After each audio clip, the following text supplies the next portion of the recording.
So আজকে একটা shoot করতে যাওয়ার কথা ছিল, কিন্তু এত বৃষ্টি পড়ছে সকাল থেকে, মানে কোনো শ্যুট করতে যেতে পারিনি। তো কী করবো, গাড়ি বাজ নেই, তো একটু বাইরে বেরিয়েছি। তো এই বছর আমাদের 50 ইয়ার্স পূর্ণ হচ্ছে পুজোর, দুর্গা পুজোর। তো তোমাদের প্যানেলটা একটু দেখিনি, প্রচণ্ড ভালোই হচ্ছে।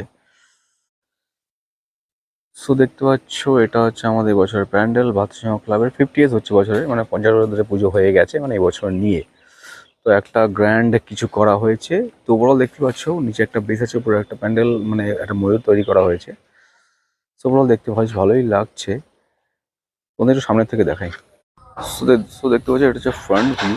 ঠিক আছে, যেটা বলছিলাম যে পুরো ময়ূরটাতে না ছোটো ছোটো ছোটো লাইট দেওয়া হয়েছে। তো লাইটটা দেওয়াতে ময়ূরটা রাতের বেলাতে অসাধারণ দেখতে লাগবে।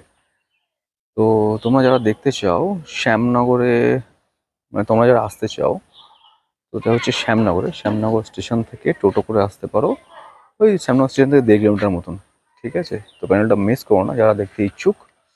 I hope you you guys will enjoy.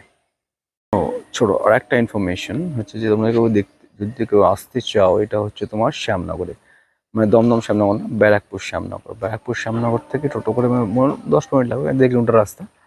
যেটুকু আসতে সময় লাগে সেটুকুনি সময়। তো রাত্রিবেলাটা দেখতে অসাধারণ লাগবে, তোমরা কেউ প্লিজ মিস করো না। So it will blast. Okay, so আবার বৃষ্টি স্টার্ট হয়ে গেল। এবছর বেশি কোনো কাজই করা যাচ্ছে না। ঠিক আছে, চলো টাটা, বাই বাই।